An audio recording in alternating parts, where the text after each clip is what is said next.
Okay, so we are in the second installment of accelerated um, accelerated depreciation method. No, last week we have discussed SYD.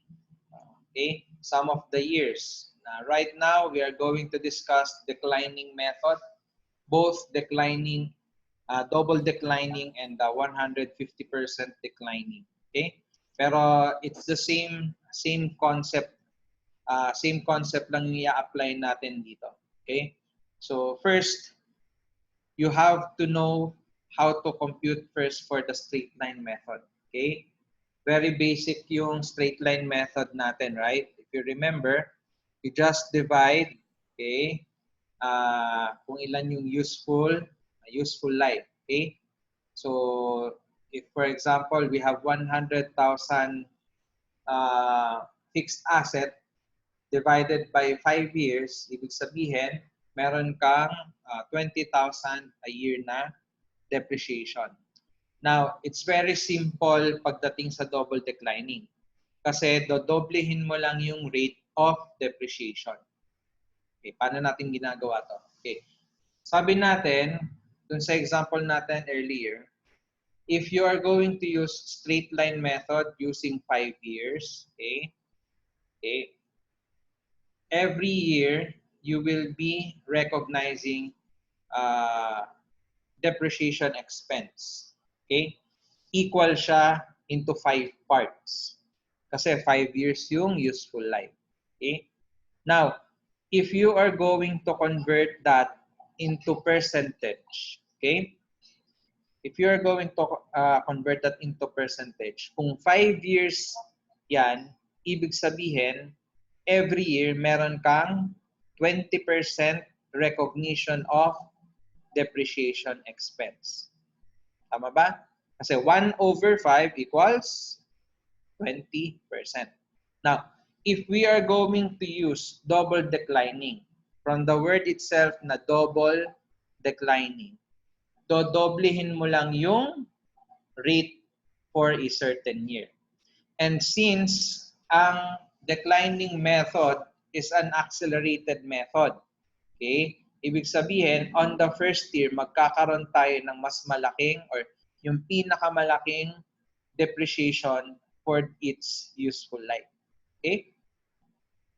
So, ibig sabihin, if going back dun sa example natin na 5 years, on the first year, 40% multiplied by the depreciable amount. Okay. Now guys, huwag niyong kalimutan yung concept of depreciable amount. Dun sa example natin, 100,000, wala naman tayong pinag-usapang salvage value or walang residual value. Therefore, the depreciable amount is 100,000.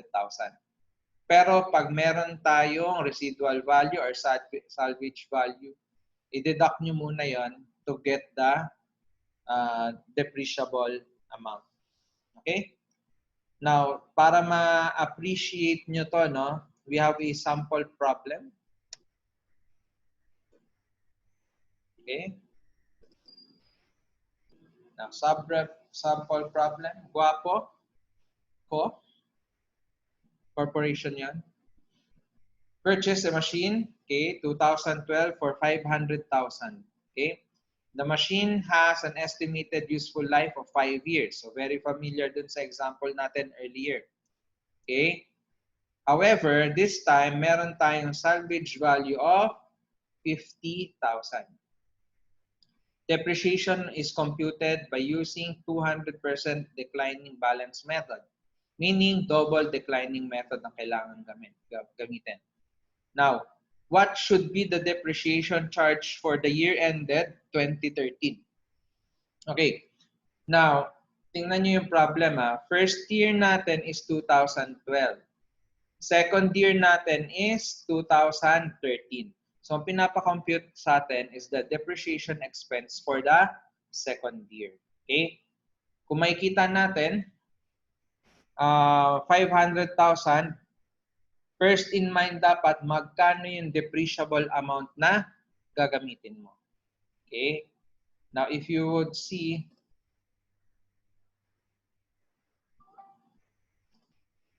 We have 500,000, right? However, meron tayong 50,000. So 500 minus 500 minus 50, therefore meron tayong 450,000 depreciable amount. Okay? So dito tayo magbabase ng depreciation natin. Okay? Now, 450,000, sabi natin, 5 years.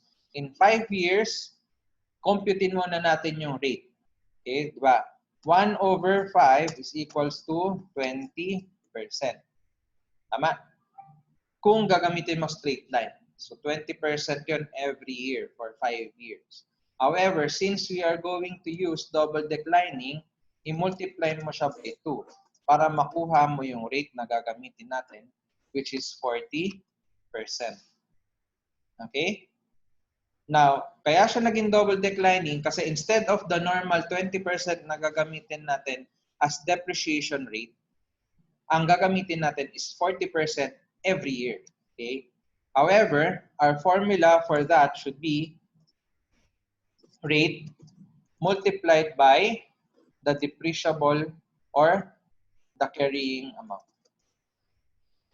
Now, ano ang difference ng depreciable amount sa carrying amount? Okay? Depreciable amount, yun yung initial. Tama ba? Pero every year, nagde-depreciate ka, kino-compute natin yung carrying amount. Ang carrying amount, pag kinompute natin, this is depreciable amount minus accumulated depreciation. Para ma-compute mo yung carrying amount. Okay? Now, kung ang pinapakompute sa atin sana ay first year, napakadali lang ng pwede nating gawin. Tama ba? Kasi on first year, ang gagawin lang natin, we have already computed yung 40%. Okay? 40% multiplied by 450,000. Ang first year depreciation expense natin would be ano ang 40% ng 450,000? Compute natin, ha?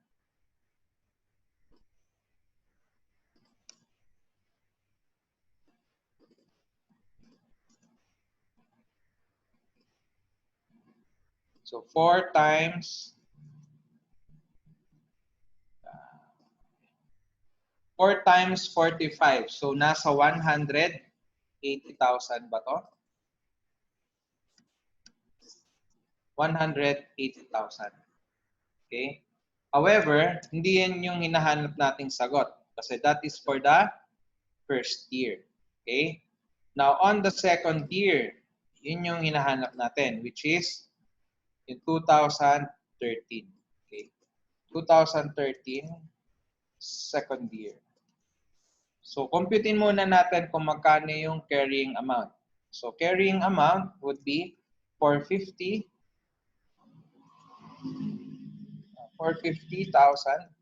minus magkano yung ni-recognize na natin? 180,000, which is equals to 270,000.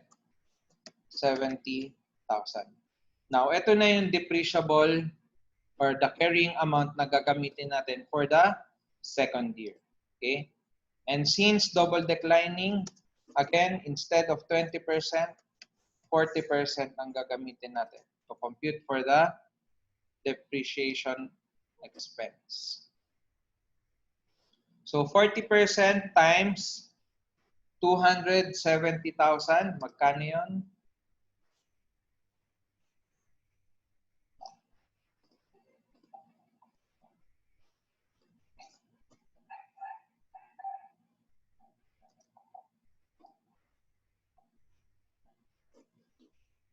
Compute natin.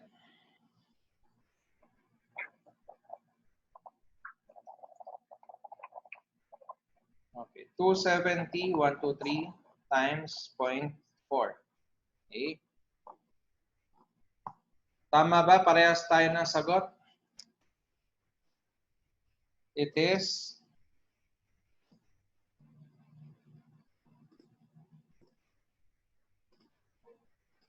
It is 108,000.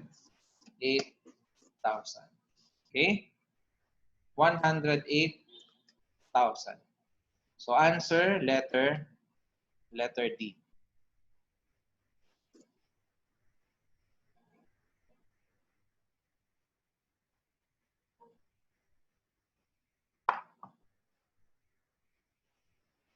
Okay? Very easy, tama ba? Now, guys, pwede rin kasing itanong sa inyo, hindi yung depreciation expense. Ang pwedeng itanong, magkano yung possible carrying amount.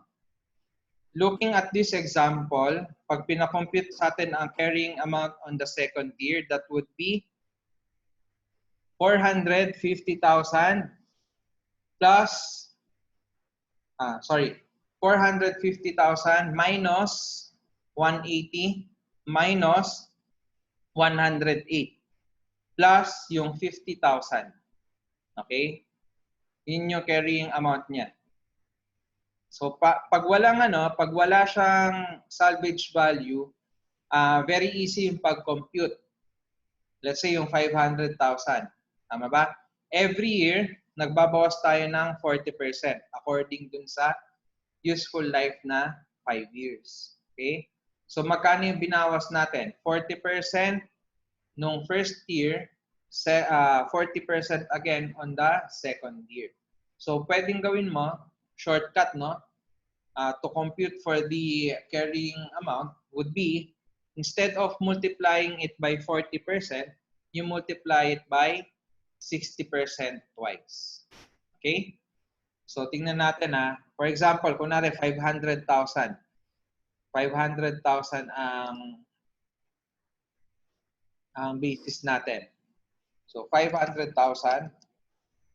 pinapakompute is the carrying amount for the second year. That would be times 60%. 60% times 60%. So magkano yan? So 500,000 times 60%, that is 300,000. Times another 60%, that would be 180,000. Okay? I hope you have learned the technique. Dalawa lang naman yung possible itanong dyan. Magkano yung possible depreciation expense using the declining method? And magkano yung carrying amount? Okay? Pwede mong gawin yung typical na computin mo muna lahat ng depreciation. Pero medyo mahirap kasi siya. Paano kapag 4 years? Or kunyari, 10 useful life, 10 years of useful life, tapos 9th year yung pinapakompute. Masyadong mahaba yung computation mo. When it comes to medyo board exam type problems, dapat mabilis ka. So you can use this method. Okay? Now, pagdating sa 1.5 or 150% declining method, instead of multiplying by 2, just multiply it by 1.5. So in the same example, instead of 20% times 2, gawin nyo lang 20% times 1.5. That would be 30% yung rate niya every year. Okay? I hope may natutunan kayo for today.